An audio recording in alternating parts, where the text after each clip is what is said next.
വാഴയ്ക്ക് ഇടവേളയായി ചെണ്ടുമല്ലി നട്ടു. ഇപ്പോൾ വാഴത്തോട്ടം നിറയെ ചെണ്ടുമല്ലി പൂക്കളാണ്. കാണാം വയനാട് ശിശുമല പള്ളിക്ക് മുന്നിൽ നിന്നുള്ള കാഴ്ച.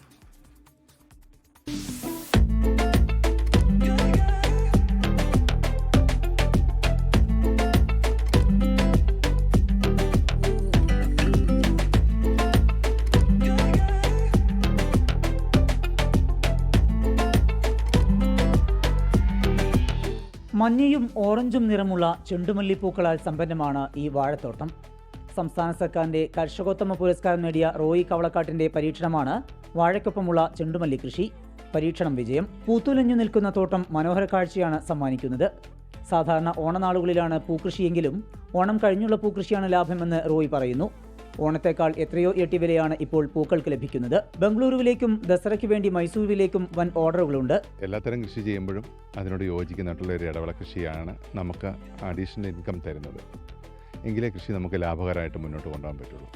അപ്പോൾ ആ തരത്തിൽ ഞാൻ വാഴ ചെയ്തപ്പം വാഴയുടെ ഇടയിൽ ഒരു ഇടവേള കൃഷിയെ പറ്റി പ്ലാൻ ചെയ്തപ്പം അങ്ങനെയാണ് കൃഷി വകുപ്പായിട്ട് സംസാരിച്ചു. അപ്പോൾ അവിടുന്നാണ് നമ്മൾ ഈ ചെണ്ടുമല്ലി പൂ കൃഷി ചെയ്യുന്നതിനെ പറ്റി ഒരാശയം വന്നത്. കർണാടകത്തിലൊക്കെ പൂക്കളുടെ കൃഷിയുടെ കാലമൊക്കെ കഴിഞ്ഞ് നിൽക്കുകയാണ് ഇപ്പോഴത്തെ ഈ ചെണ്ടുമല്ലി പോലുള്ള കൃഷികൾ. അപ്പോൾ ആ സമയത്ത് നമുക്ക് വില കൂടുതൽ കിട്ടുന്ന, എന്നാൽ അങ്ങോട്ടേക്ക് നമുക്ക് പൂ കൊടുക്കാൻ പറ്റും. ഇപ്പോൾ ഈ ദസറയ്ക്കൊക്കെ അങ്ങോട്ടേക്ക് പൂ കൊടുക്കാൻ പറ്റുന്ന ഒരു സ്റ്റേജിലാണ് ഉള്ളത് നമ്മൾ. അപ്പോൾ മൈസൂർ മാർക്കറ്റിലോട്ട് തന്നെ നമ്മൾ പൂ കൊടുക്കാനുള്ള ഏർപ്പാടുകൾ ചെയ്യുന്നുണ്ട്. 3 ഏക്കർ സ്ഥലത്താണ് ഈ കൃഷി. കൃഷി വകുപ്പാണ് തൈകളും സാമ്പത്തിക സഹായം നൽകുന്നതും. സമീപത്തെ മറ്റു കൃഷിയിടങ്ങളിൽ കാട്ടുപന്നി ശല്യം രൂക്ഷമാണെങ്കിലും ഇടവിളിയായി ചെണ്ടുമല്ലി കൃഷി ചെയ്ത ശേഷം ഈ തോട്ടത്തിൽ പന്നിശല്യം ഉണ്ടായിട്ടില്ല. വാഴയുടെ ഇടയിൽ നമുക്ക് ഈ ചെണ്ടുമല്ലി കൃഷി ചെയ്തതിലൂടെ നമുക്കുണ്ടായ ഒരു ഗുണം എന്ന് പറയുന്നത്, ഞങ്ങൾ കൂടുതലായിട്ട് ശ്രദ്ധിച്ച 2 കാര്യങ്ങളിൽ ഒന്ന്, നമുക്കിവിടെ ഈ പ്രത്യേകിച്ച് കാട്ടുപന്നി ശല്യം കൂടുതലുള്ളൊരു പ്രദേശമാണ്. ഈ ചെടികളുടെ മണമായിരിക്കാം എന്താണേലും നാളിതുവരെ ഇതിനകത്ത് പന്നി ശല്യം ഇല്ലെങ്കിൽ ഒന്നും ഇതിനകത്ത് ഉണ്ടായിട്ടില്ല.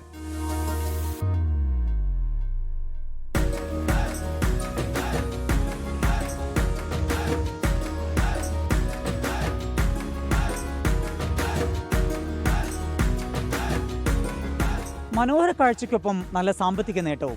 പരീക്ഷണം വിജയമായതോടെ അടുത്ത തവണ ഈ കൃഷി കൂടുതൽ ഇടങ്ങളിലേക്ക് വ്യാപിപ്പിക്കാനാണ് റോയി കവളക്കാടിന്റെയും കൃഷി വകുപ്പിന്റെയും തീരുമാനം. വയനാട്ടിൽ നിന്ന് മനു ദാമോദറിനൊപ്പം സമീർ സി മുഹമ്മദ്, 24. ലോകത്തെവിടെയായാലും ഏത് സമയത്തും 24 വാർത്തകളും ഓഗ്മെന്റഡ് റിയാലിറ്റി പാക്കേജുകളും എക്സ്പ്ലെയിനറുകളും വിശദമായി കാണാൻ ഞങ്ങളുടെ യൂട്യൂബ് ചാനൽ നിങ്ങൾക്ക് സബ്സ്ക്രൈബ് ചെയ്യാം.